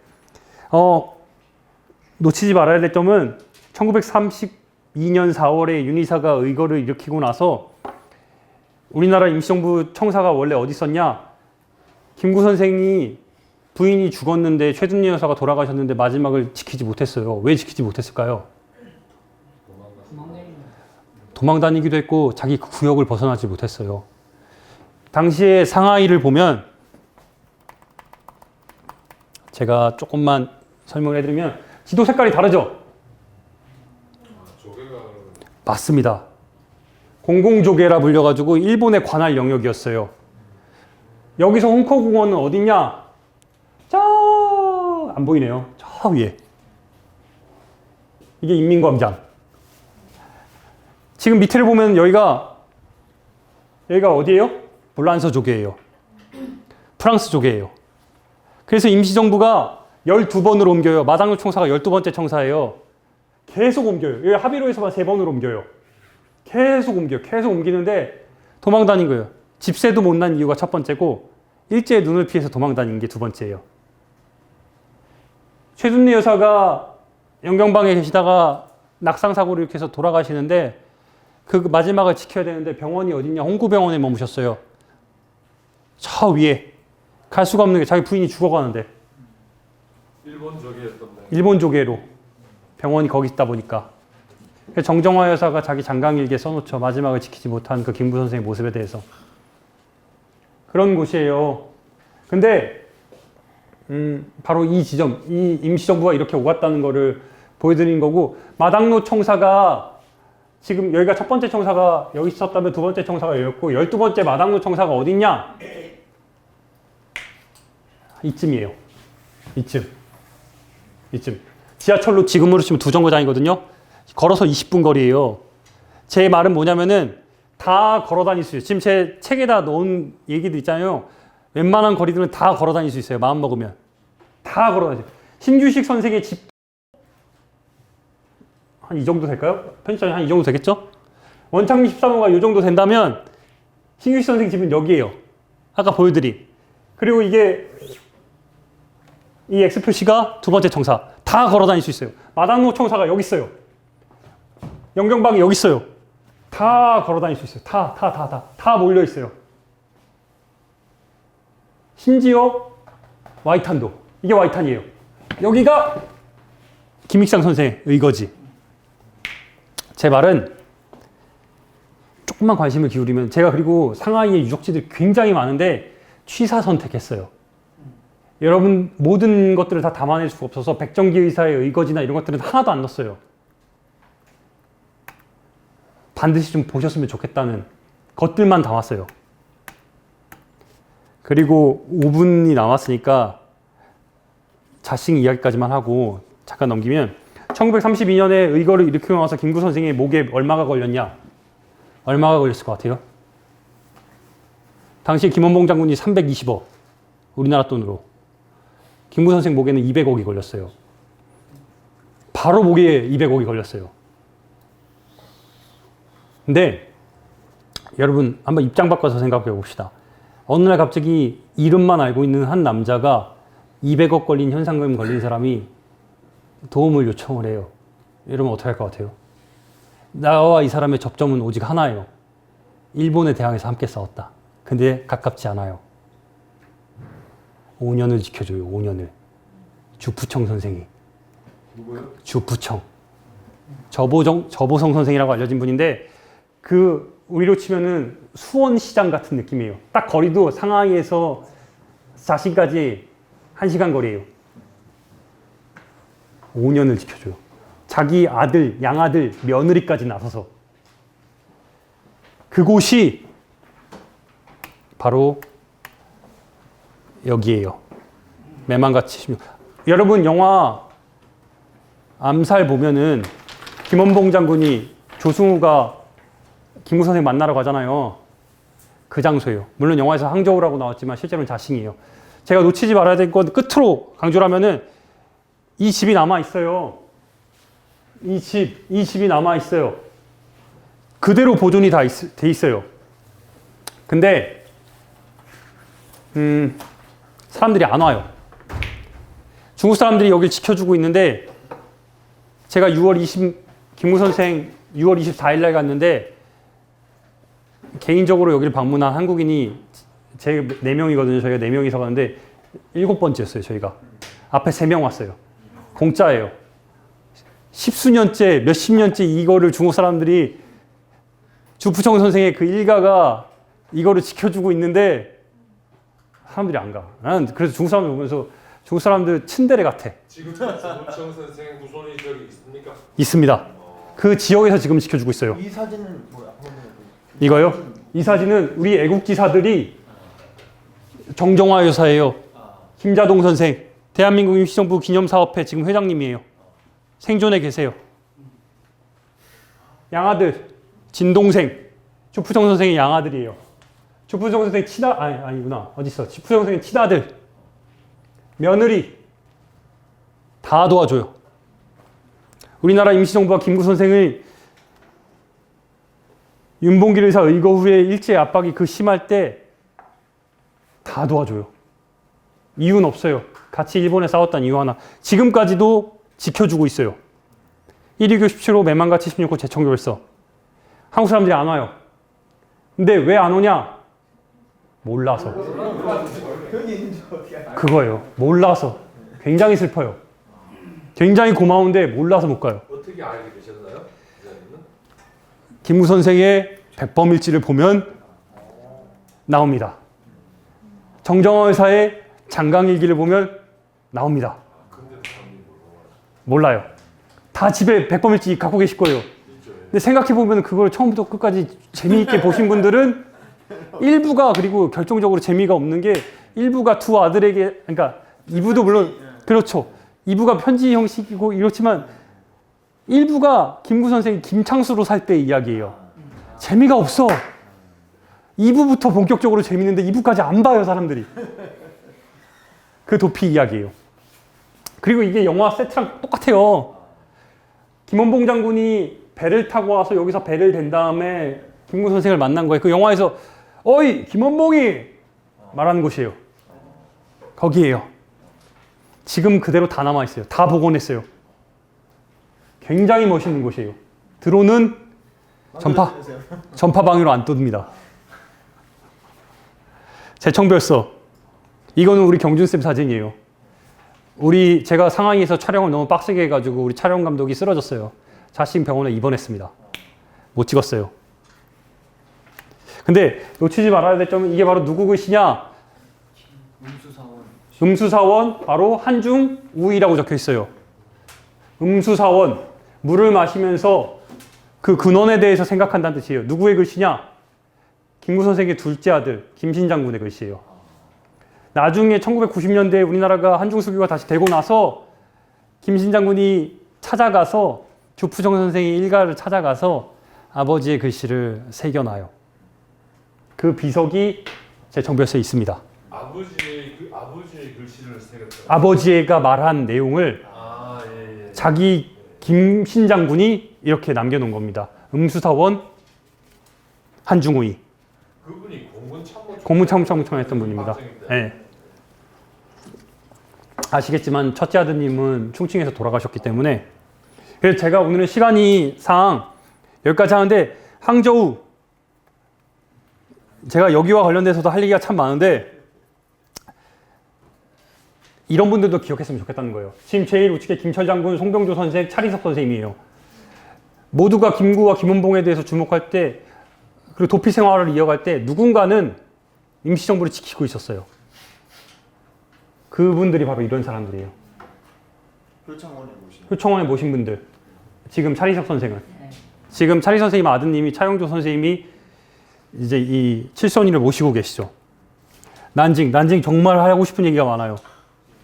박영심 할머니에 관련된 이야기도 제가 여러분들께 한 2시간을 말씀드리고 싶은데 제가 중국이 대단하다고 하는 이유가 뭐냐면은 아까 우리나라에 그 식민지 역사박물관 생기는데도 굉장히 힘들었잖아요. 난징 최중심부에 6,000평 규모의 리지샹 위안소가 있어요. 한국인 평안도 출신의 박영심 할머니가 1993년 난징에 가서 내가 여기서 위안소에서 생활을 했다 말을 해요. 재개발이 멈춰요. 10년 동안 공사를 다시 복원 사업을 해요.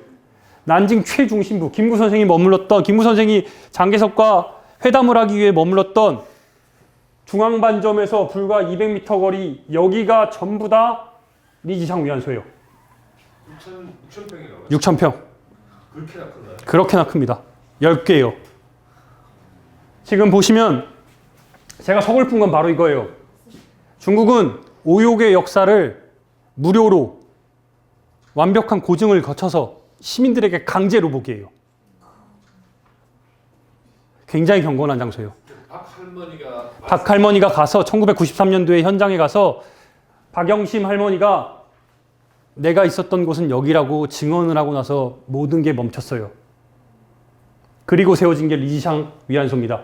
리지상 위안소에 들어가는 순간 가운데 정중앙에 다 7그 위안소를 지녀내는 곳이 7곳이에요. 다 볼 수가 없어요. 콘돔부터 시작해가지고 당시에 위안부 할머니들을 그 신체적으로 막 이렇게 검증했던 이렇게 그런 틀, 심지어 박영심 할머니가 머물렀던 비동의 19번 방 다 전시해놨어요. 전부 다 있어요. 근데 나와서 보면 그 가운데 뭐가 있냐? 박영심 할머니의 이 동상을 재워놨어요. 그리고 가장 큰 벽면이 70명이에요. 70명 중에 40명이 한국 사람이에요. 홍콩 사람, 베트남 사람, 대만 사람, 네덜란드 사람, 한국 사람, 중국 사람 다 있는데 40명이 한국 사람이에요. 한국 사람이에요. 전부 다. 중국은 이렇게 기억해요. 진원이 아이덴티파이가 다 됐습니다. 2015년 12월 1일 날 개관을 했어요. 아시겠지만 2015년 12월 28일 날 우리 무슨 일이 있었죠? 한일 위안부 협상 합의가 있었어요. 2015년 12월 1일 날 중국이 이거를 10년 동안 준비해서 개관을 할 때 그해 말에 우리나라는 한일 위안부 협상 합의안을 발표해버려요. 대단한 나라예요. 정말 내가 중국을 다른 걸 떠나는 게 아니라 이렇게 기억하는 모습을 보고서 정말 놀랐어요. 정말 놀랐어요. 그러면 박 할머니가 이렇게 증언하시기 전에는 그 중국에서 몰랐을까요? 알았습니다. 부분적으로 해놨던 거를 난징에 위안소가 40개가 넘게 있었어요. 그 중에 일부를 복원해서 그 일부를 그대로 복원해 놓은 게 이렇게 커요. 그리고 난징에 가면 여러분들 아시겠지만 대학살 기념관이 있어요. 대학살 기념관인가? 대학살 뭐죠? 난징 대학살 추모관. 예. 30만 명이 죽었다고 돼 있잖아요. 기억하게 해요. 아무튼 그래서 할 이야기들이 참 많은데 여러분들이 충치까지 가서 그 루트들을 쭉 제가 걸어보니까 저는 촬영을 해야 되기 때문에 20박 20일이 걸렸던 거고 책에는 제가 16박 17일, 15박 16일인가요? 일정이 며칠이죠? 하여튼 보름 정도로 해가지고 만들어놨어요. 고속철을 타서 처음부터 끝까지 가셨으면 좋겠고 만약에 힘들다면 전반부와 후반부로 나눠서 상하이부터 난징까지 5박 6일 혹은 6박 7일 그리고 광저우부터 창사 제외하더라도 광저우부터 충치까지 6박 7일 가셨으면 좋겠어요. 백범의 계단에 서서 좋은 옷을 입고 가족, 친지 혹은 혼자 가서 쓰셨으면 좋겠어요.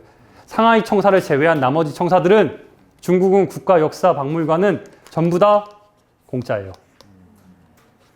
마당무 청사만 제외하고 충칭 청사 공짜예요. 제가 충칭 청사에서 대사관의 협조를 받아가지고 촬영을 했는데 쫓겨났어요. 마지막에 항공 촬영. 충칭 최중심부에 있어요. 인구가 3천만인데 거기다 드론 띄우다가 쫓겨났어요. 그 관장이 찾아오더라고. 중국 관장이 나가라고. 근데 찍었어요. 그 여러분 아까 보신 그 장면이에요. 꼭 가셨으면 좋겠어요. 그리고 다행인 점은 이게 바로 광복군에서 15분 거리, 20분 거리에 있는 광복군 사령부터예요. 문재인 정부가 가장 잘했다고 말하는 게 뭐냐면은 여긴 더 중심부예요. 여기는 예를 들면 여의도예요. 이 바로 여러분 보이세요? 60층, 70층짜리 빌딩이 올라가요. 여기도 지금 빌딩이 올라가고 있어요. 입구에 광복군 사령부 터를 시진핑을 만났을 때 문재인 대통령이 가가지고 복원해달라고 요청을 했고 복원이 결정돼서 지금 봉사를 하고 있어요. 그럼 집을 안 짓고요? 그 복합몰에다가 입구에다가 광복군 사령부 터를 마련해요. 근데 그 당시에 광복군 사령부가 2층이었는데 그걸 다 쓰냐? 다 못 썼어요. 2층만 썼어요. 지금도 비슷하게 갈 거예요. 100% 복원은 아니지만 그래도 복원시켜서 지금도 하고 있어요. 제가 갔을 때는 가림막 때문에 공사를 못했는데 제가 여기 8월에 7월에 갔을 때는 이것까지밖에 확인을 못했는데 9월 달에 SBS에서 보도를 하더라고요. 공사 현장에 들어가서 공사를 하고 있다. 진척이 되고 있다. 첫 삽을 떴다. 그러니까 지금은 더 많이 진행이 됐겠죠. 지상파가 좋더라고요. 그런 점은. 여기까지입니다. 네, 감사합니다. 네, 고생하셨습니다. 당연히 좀 회사에서 관심이 없다가 최근에 오연호 대표가 관심을 가졌는지 자기 비서를 저에게 보내가지고 임정 투어를 꾸리겠다고 해서 지금 디테일을 만들고 있는 상황입니다. 책과 더불어서 이 길을 다는 못 따라가죠. 그래서 A 코스와 B 코스로 나눠서 상하이부터 난징까지 A 코스, 광저우부터 충칭까지 B 코스로 나눠서 5박 6일 코스로 해가지고 지금 나누려고 하고 있는 상황이고 4월 달에 아마 첫 코스가 진행이 돼서 8월 달에 본격적으로 들어가려고 하고 있고 저보고 대중들을 모아서 가는 그래서 저보고 전문가 프리미엄 투어를 가자고 말을 해놓은 상황입니다. 디테일한 내용들은 다음 주면 그림이 나올 것 같습니다. 오케이, 됐죠? 이건 됐고 근데 여러 언론사도 지금 다 달려들고 있어가지고 딴 데서도 아마 할 것 같고 그리고 일단 왜 상하이냐? 신규식 선생의 역할이 상당히 컸어요. 이건 신규식 선생이 당시에 을사득약 이후에 처음에 독을 마시고 나중에 한일합방 되고 나서 독을 또 마시고 자기가 고민을 하다가 외교론이라는 답을 찾았어요. 그래서 당시에 국제도시로 가장 명망이 높은 핫한 상하이를 선택해서 거기서 활동하는 중국 애국지사들을 만나서 외교론을 통해서 독립을 쟁취해서 힘을 길러보자 한 거예요.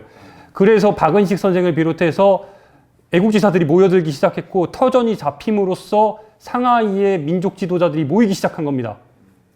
그래서 상하이인 거고 중국이 왜 이 정도 해주나 저도 사실 저렇게 모르겠어요. 모르겠는데 츤데레의 성격이 중국 사람들 만날수록 더 강한 것 같아요. 굉장히 불친절하고 더럽고 짜증날 때가 많았는데 마음을 터놓고 공감하는 순간 공동의 목표가 생기는 순간 다 내주더라고요. 이게 비단 김구 선생뿐만 아니라 김원봉 장군에서도 엄청 드러나요. 다음 기회에 말씀드릴게요. 그리고 가야 한다는 생각, 저도 상당히 동의하고 이번에 올해 또 가야 되고 지금 개인적으로는 임정 루트를 밟았지만 김원봉 장군과 관련된 거를 제가 좀 덜 했어요. 아직도 해야 될 게 많고 일본도 그렇고 국내도 아직 돌아야 될 게 많아서 제 목표는 유홍준 선생입니다. 무슨 말씀인지 알겠죠? 네. 우리 선생님과 우리 경주 쌤과 할 일이 많아요. 제가 제 목표는 그겁니다. 그리고 서울 코스는 개인적으로는 서울 코스 여기 나온 것들은 다 해방 후의 이야기예요. 그래서 묵직해요. 사전 답사로 좋지만 갔다 오고 나서 보면 또 달라요. 그리고 난징 몰라서 그래 자식 이거 몰라서 못 간 것 같고 저는 여전히 반중정서와 친중정서가 저도 계속 섞여 있고요. 그리고 뭐 경교장 관련해서는 정말 저도 할 말이 많은데 나중에 김구 선생 돌아오시고 나서 다시 돌아가고 나서 병원 하여튼 이건 다음에 기회가 있을 거고 신규식의 순원을 만난 건 1921년입니다. 당시에 광저우에 호법정부가 있었어요. 물론 1910년대 순원이 엄청난 힘을 간직하고 있었지만 당시에 중국에서 가장 합법정부로서 인정을 받고 외교적으로 인정을 받았던 거는 순원의 광동의 호법정부였습니다. 그 호법정부에서 유일하게 나라 대 나라로 우리가 일제히 핍박을 받고 있지만 나라 대 나라로 외교로 인정을 해준 국가 대 국가로 인정을 해준 게 바로 광저우의 호법정부였어요. 이 얘기가 중요한 게 뭐냐면은 이미 대한민국이란 나라는 1919년에 만들어진 이래 1921년에도 나라 대 나라도 외교로서 역할을 했고 놓치지 말아야 될 점 뭐냐면 패스포트가 이미 나왔어요.